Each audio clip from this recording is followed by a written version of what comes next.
김병입니다. 국민권익위원회의 제도 개선 업무가 어떠한 과정을 거쳐서 진행되는지 설명드리겠습니다. 국민권익위법 제27조, 47조, 52조에 따라서 제도 개선 업무를 수행하기 위해서 저희 부서와 사회제도 개선과 경제제도 개선과 3개 부서가 있습니다. 이 부서들이 국민권익위원들께서 심의할 내용과 심의하고 의결하실 제도 개선안을 준비합니다.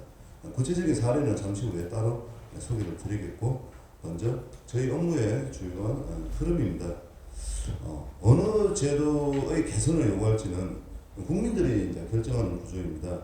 저희가 새로운 과제를 발굴할 때 국민들께서 어떤 불만을 신청하시고 또 어떻게 바꿔달라고 요구하시는지, 어떤 부패가 있으니 제도까지도 바로잡아야 된다고 신고를 하시는지 저희들이 이것부터 분석해서 추진할 과제를 선택하기 때문입니다. 그런 다음 조사관들이 현장을 가보기도 하고 드러난 문제점을 정리해서 이해관계가 있는 국민들이나 전문가들을 모시고 간담회, 토론회, 공청회 여러 형태로 그 의견까지 반영을 해서 이 정리된 의견을 만들어냅니다. 그 의견을 가지고 이 제도를 운영하는 기관에다가 의견을 묻습니다. 이 개선안을 적용하는데 얼마나 걸리겠느냐, 지금까지 논의한 사항 중에 예상 못한 문제점이 있느냐, 보다 효율적인 해결책이 있느냐에 대해서 조율을 합니다. 이후 이 협의 조율된 내용까지 저희가 위원회에다 보고 드리고 소위 분과위 전원위원회 심의를 거쳐서 최종안이 해당 기관에 전달되는데 그게 끝은 아닙니다. 해당 기관이 공고한 대로 제대로 이행을 하는지 점검 확인까지 끝나야 비로소 하나의 과제가 끝나게 되겠습니다. 이해를 돕기 위해서 저희 부서가 처리한 것 중 3가지 사례를 소개하고자 합니다. 먼저 소위 암표를 근절하라입니다. 코로나 이후 이제 공연이나 경기를 보신 분들이 많이 늘어났습니다. 화면을 보시다시피 수요 극장에 보시면 그러니까 총 매출 금액이 3배 이상 늘어났는데, 문제는 표 판매를 시작하자마자 판매 종료. 그래서 많은 국민들은 표를 전혀 사지 못했다고 아우성입니다.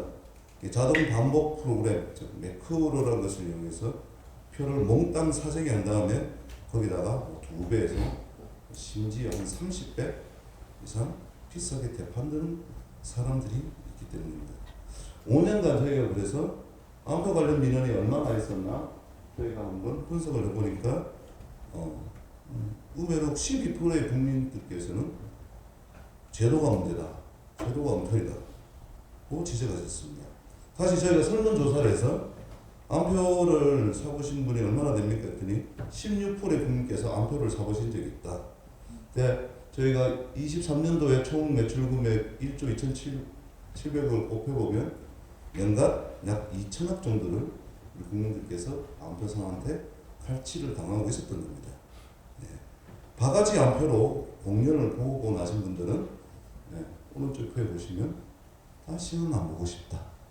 매출이 3배가 늘어도 공연을 하시는 분들이나 경기를 하시는 분들은 오히려 그 산업이 위축되고 살기가 어렵다고 하소연하고 있었습니다. 무엇이 문제인가? 이 법령을 살펴보니까 매크로 프로그램을 이용해서 구입한 표를 더 비싸게 되파는 것이 입증되어야만 처벌이 가능하니 표상들을 처벌하기가 매우 어려웠던 겁니다. 그래서 저희 국민권익위원회는 자동 프로그램을, 구매 프로그램을 이용하지 않더라도 암표를 비싸게 되팔았으면 형사처벌하시오. 어떤 거래 자체를 불법적인 거래로 금지해서 그 범죄 수익을 전부 몰수하거나 추징하시오. 법률로 암표 판매한 사람을 신고할 그 신고를 처리할 기관을 명시를 분명히 하라고 문화체육관광부에 요구했던 것입니다. 비록 문광부가 빠르게 규정을 바꾸고 있습니다만은 법령이 바뀌더라도 저는 이게 절반의 완성에 불과하다고 생각합니다. 나머지의 반은 국민들의 몫입니다. 암표를 팔거나 팔려고 하는 행위를 성실히 신고해 주셔야 단속과 처벌이 제대로 이루어질 것이고, 그런 후에야 우리 주위에서 암표가 사라질 것입니다. 그래야만 암표로 인한 국민들의 고통도 사라질 것이고, 비로소 이 제도 개선 목표가 완성될 수 있다고 생각이 됩니다. 두 번째, 국가 전문 자격시험 공직 경력 특혜를 폐지하라입니다. 국민들은 세무사 시험 어떤 과목에서 82%가 넘게 과락을 맞기도 합니다. 그런데 공직을 경력을 이유로 일부 과목을 면제받은 세무공무원들은 합격률이 매우 높아서 전체 합격자의 3분의 1이나 차지하고 있습니다. 이건 너무 불공정한 시험 아니냐. 이들이 퇴직한 다음에 대형 로펌으로 이직하면 연봉이 무려 6배나 오른다는 비판 기사까지 있었습니다. 그래서 저희가 공직 경력의 어떤 특례를 인정받는 자격증을 조사해보니 회계사, 세무사는 그 종류가 무려 15가지나 되었습니다. 또 그러한 자격증을 소지한, 퇴직하지 않은 현직 공직자들만 무려 18,000명이나 되었습니다. 이들이 퇴직하고 나면 이들의 또 정관 여부로 공정한 경쟁이 되겠느냐까지 국민들은 비판하고 있었습니다. 예, 가운데 표에 보시면 오른쪽에 엘리트 출신 감정평가사들은 그렇지 않은 평가사들에 비해서 매년 수임 건수가 2배 가까이 많고 수임료 또한 2배 가까이 많습니다. 이건 너무 불공정한 경쟁이다, 부당하다. 국민의 지적이 옳았습니다. 따라서 저희 권익위는 전문 자격 시험의 공직 경력 특례를 전부 폐지하라. 퇴임 전 소속 기관의 용역을 수임할 수 없도록 제한할 것을 관련 기관들에게 요구했던 것입니다. 마지막 사례로 대학 기숙사 주거 환경입니다. 잘 아시다시피 퇴근 대학 학교 주위에 원룸이나 오피스텔을 얻었다가 전세 사기 큰 피해를 입은 대학생들이 그 가정들이 굉장히 많았습니다. 그런데 저희가 알아보니 그 대학들 중 상당수가 기숙사가 20% 넘게 비어 있었습니다. 기숙사가 모자라서 밖으로 나간 것이 아닌가? 이게 왜 이렇지? 그러니까 저희가 조사해 보니까 대학생들께서 뭐라고 하시냐면, 화면에 보시다시피 앉아 있거나 누워만 있어야 되는, 내가 너무 싫다. 나의 머리와 너의 발이 만나는 침대가 너무 싫다. 비가 새고 벌레가 너무 많이 새어 들어와서 심지어 수리비 안에서 건물이 무너질까 두려워서 떠날 수밖에 없었다고 합니다. 문제는 대학들은 그러면 전부 1인실로 짓는다면 비용이 너무 많이 들어가지 않느냐. 그 돈은 어디서 구하느냐. 그리고 그 부담을 다시 학생들한테 교육사료로 받으면 학생들의 부담이 너무 커지지 않느냐. 이 문제가 상당히 좀 교착 상태에 있었습니다. 그래서 저희 생각에 이제 내린 목표가 4 내지 6인실 비용으로 1인실을 이용할 수 있게 만든다면 되지 않을까. 생각은 쉬운데요. 상당히 모순된 얘기입니다. 그게 실제로 가능한 방안이나 사례를 어떻게 제시할 것인가. 교육당국과 대학교들을 설득을 해야 되는데 상당히 저희들 이제 고민이 많다가 사실 막막한 상황이었습니다.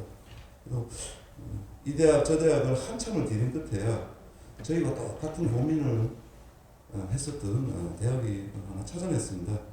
이 대학 담당자들도 미국, 유럽까지 전 세계를 다니면서 어떻게 저렴한 비용으로 1인실에 가까운 어떤 기숙사를 공급할 것인가 고민을 많이 하셨더라고요. 그래서 이제 화면에 보시면 오른쪽 하단에 이 6인실입니다. 분홍색으로 표시되는 침대가 6개 있는 게 6인실입니다. 그런데 침대는 각각 따랐습니다. 아까 기숙사를 떠났던 남자 학생들은 특히 군에를 갔다 오신 분들이 코 고는 소리 때문에 도저히 잠을 잘 수가 없다. 이것도 큰 이유 중에 하나였거든요. 화면에 보시다시피 6인실입니다만 침실은 각자 따로 씁니다. 문도 따로 쓰고 대신 거실과 화장실은 같이 씁니다.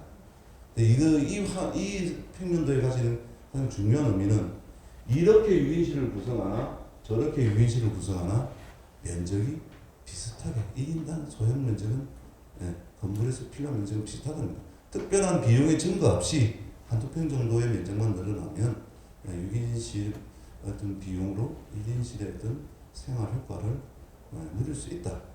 이게 가능하다 했던 것입니다. 그래서 1인실 비율을 평가하자는 게 아니라 독립생활 공간 비율이라는 대학의 평가 항목을 만들어 보자. 이렇게 없다는 걸 저희가 설득했었고요. 기숙사도 아파트처럼 장기 수선 충당금을 적립해서 좀 제때제때 수리도 좀 해주자.